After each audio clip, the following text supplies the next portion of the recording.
3 jours plus tard, Dame Jaina Port-Vaillant arpentait les rues de ce qui avait autrefois été une fière cité, la gloire du nord de Lordaeron.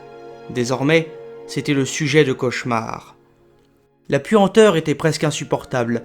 Elle leva un mouchoir jusqu'à son visage, généreusement parfumé d'essence de Pacifique, dans une tentative partiellement fructueuse d'en filtrer le plus gros. Des feux qui auraient dû s'éteindre ou auraient dû décroître, ne serait-ce qu'un peu du fait du manque de combustible, continuaient à faire rage à pleine puissance, indiquant à Jaina que quelque sombre magie était à l'œuvre. L'odeur âcre de la fumée qui lui piquait les yeux et la gorge se combinait avec la puanteur de la putréfaction. Ils reposaient tels qu'ils étaient tombés, la plupart d'entre eux désarmés. Des larmes jaillirent des yeux de Jaina et coulèrent le long de ses joues, tandis qu'elle se déplaçait comme en transe, marchant prudemment par-dessus les corps boursouflés. Un léger gémissement de douleur lui échappa quand elle vit qu'Arthas et ses hommes, dans leur pitié dévoyée, n'avaient même pas épargné les enfants.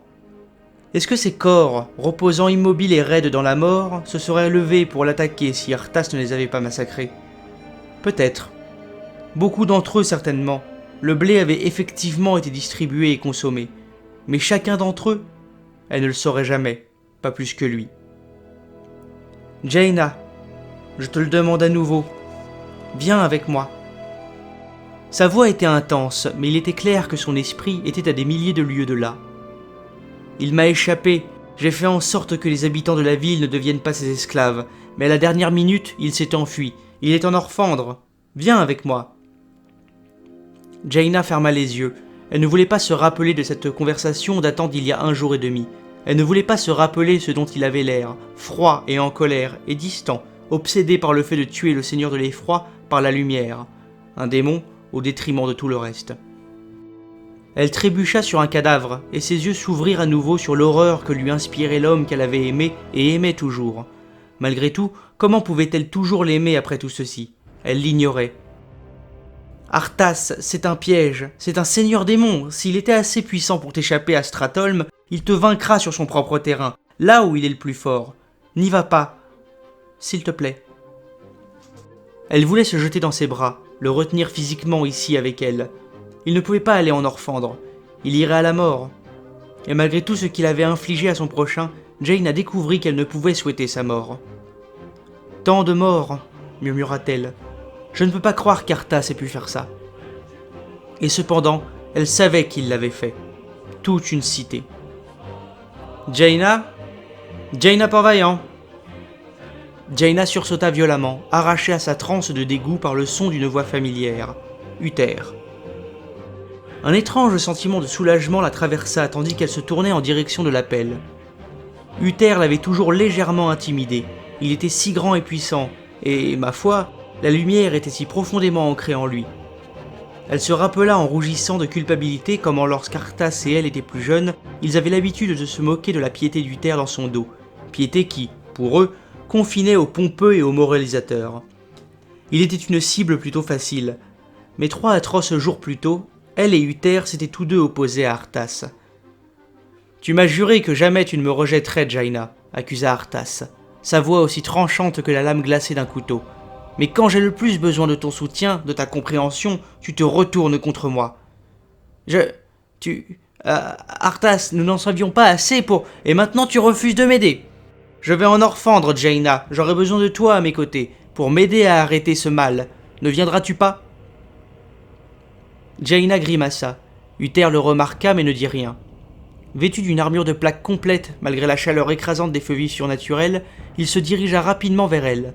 Sa taille et sa prestance étaient désormais pour elle un symbole de force et de solidité plutôt que d'intimidation. Il ne l'étreignit pas, mais la prit par les épaules dans un geste rassurant. « Je savais bien que je te trouverais ici. Où est-il allé, ma fille? Où Arthas a-t-il mené la flotte ?» Les yeux de Jaina s'écarquillèrent. « La flotte ?» Uther confirma d'un grognement. Il a pris le commandement de toute la flotte de Lordaeron et l'a emmené avec lui. Il n'a envoyé qu'un très bref message à son propre père. Nous ne savons pas pourquoi ils lui ont obéi sans un ordre direct de leur commandant. Jaina lui offrit un faible et triste sourire. Parce qu'il est leur prince, il est Arthas, ils l'aiment. Ils ne savent pas au sujet de... ça. Une lueur de douleur traversa les traits sévères d'Uther et il opina. « Oui, dit-il doucement. Il a toujours été bon avec les hommes qui le servaient. Ils savent qu'il s'intéresse sincèrement à eux, et ils donneraient leur vie pour lui. » Les mots étaient teintés de regret. Ils étaient sincères jusqu'à présent, et jusqu'à maintenant, Arthas aurait mérité une telle dévotion éternelle. « Et maintenant, tu refuses de m'aider ?»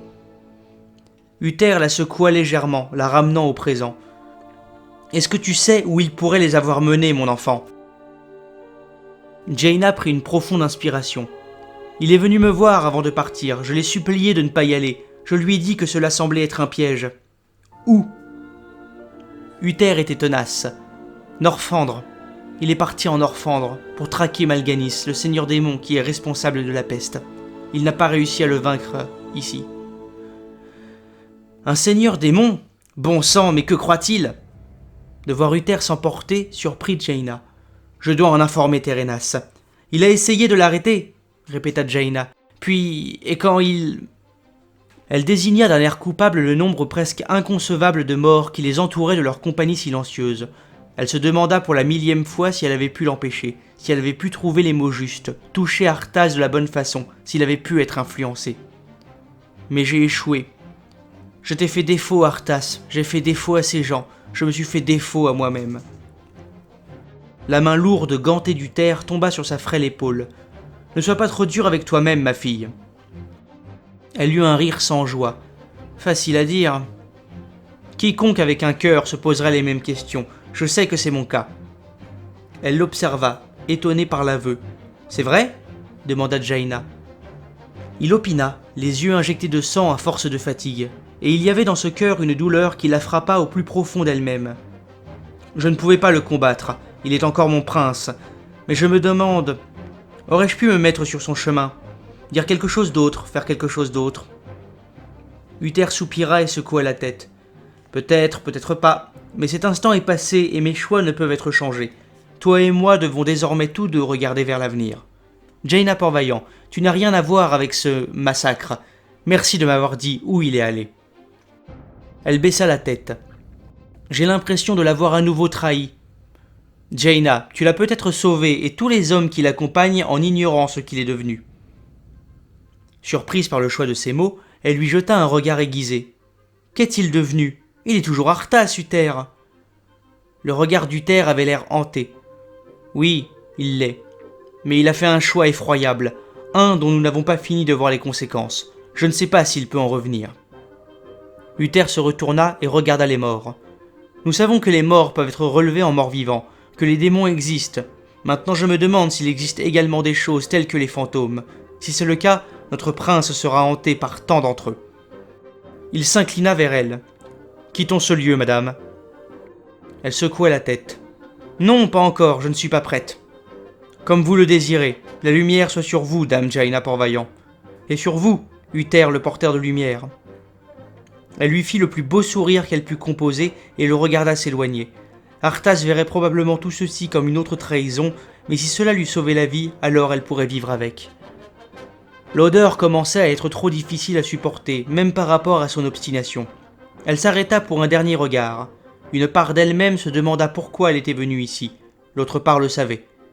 Elle était venue pour graver ces scènes dans sa mémoire, pour comprendre la portée de ce qui était arrivé. Elle ne devait jamais, jamais oublier. Qu'Arthas soit désormais ou non hors d'atteinte, elle l'ignorait. Mais ce qui s'était déroulé ici ne devrait jamais devenir une note de bas de page dans les livres d'histoire. Un corbeau descendit en cercle lent.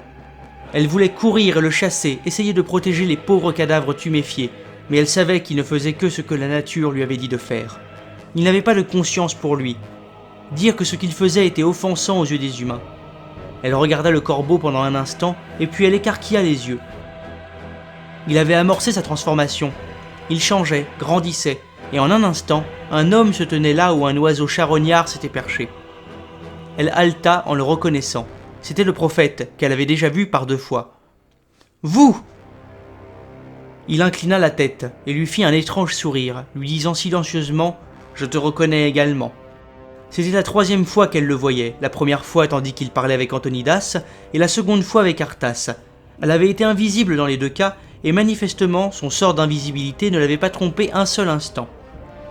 Les morts de cette terre gisent immobiles pour l'instant, mais ne t'y trompe pas, ton prince ne trouvera que la mort dans l'impitoyable nord. Ces mots crus la firent reculer d'un pas. Arthas ne fait que ce qu'il pense être juste. C'était la vérité, et elle le savait. Quels que soient ses défauts, il avait été totalement sincère, persuadé que la purge de Stratholme était la seule solution. Le regard du prophète s'adoucit. Aussi louable qu'elle soit, ses passions seront sa perte. Cela t'échoit désormais, jeune mage. Quoi? Moi? Antonidas m'a congédié, de même que Térénas et Arthas. Les dirigeants des hommes et les maîtres de la magie ont tous détourné le regard de la vraie compréhension. Mais je pense que cela peut ne pas être ton cas. L'aura de puissance autour de lui était palpable. Jaina pouvait presque la voir, tourbillonnant autour de lui, forte et enivrante. Il s'avança vers elle et plaça les mains sur ses épaules. Elle le regarda dans les yeux, confuse. « Tu dois mener ton peuple à l'ouest sur les anciennes terres de Kalimdor.